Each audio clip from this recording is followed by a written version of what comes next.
ឆ្លងកាត់រឿងរ៉ាវជីវិតរាប់មិនអស់ស្ទើរតែខ្សោះហើយចង់បបងមនុស្សល្អៗចិត្តស្មោះសរត្រង់ខ្លាចជាមនុស្សល្ងងគេងាយស្រួលបោកមើលមិនឃើញដំឡៃការលះបង់បែងងប់លងទៅជឿមនុស្សមានចិត្តស្មោកគ្រោកល្បិចកគូកប៉ិនប្រាជ្ញព្រួកមានចិត្តមេរូបបែកគេឃើញថាជាមនុស្សល្អមនុស្សឥឡូវដូចជាប្លែកដូចបែកយ៉ាងមិនដឹងហួរក្បាលដូចជាលែងចេះថ្លែងក្លឹងអ្នកខំប្រឹងភាច្រើនត្រូវគេមើលរំលងអ្នកពូកែលើកជើងអែបអូបคล้ายជាសំណប់ចិត្តសំណប់បេះដូងមនុស្សរាល់ថ្ងៃសង្ស័យកើតរោគឆ្លង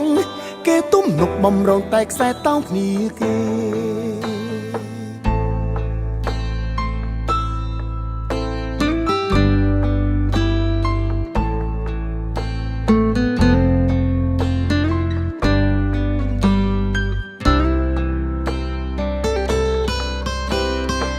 តើអ្នកមានបានធ្លាប់គិតដូចខ្ញុំទេមនុស្សល្អត្រូវបានគេគៀបសង្កត់ឯមនុស្សពុតបុត្រត្រូវបានគេលើកឡើងតើក្នុងលោកនេះមានយុត្តិធម៌សម្រាប់មនុស្សល្អដែរឬទេ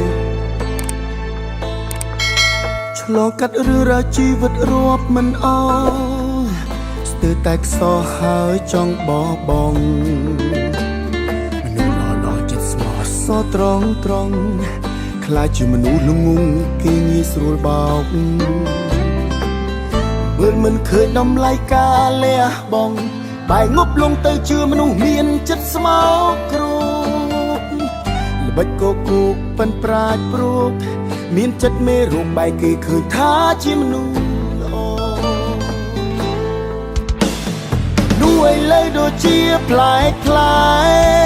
ដូចបែកយ៉ាងមិនដឹងហួរក្បាលដូចជាលែងចេះថ្លែងក្លឹងអ្នកខំប្រឹងភាច្រើនត្រូវគេមើលរំលងអ្នកពូកែលើកជើងអែបអូ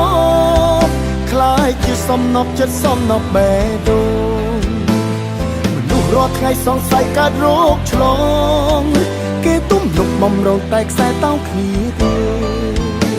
មនុស្សឥឡូវដូចជាប្លែកដូចបែកយ៉ាងមិនដឹងខួរក្បាលដូចជាលែងចេះថ្លែងក្លឹងអ្នកខំប្រឹងភាច្រើនត្រូវគេមើលរំលងអ្នកពូកែលើកជើងអែបអូ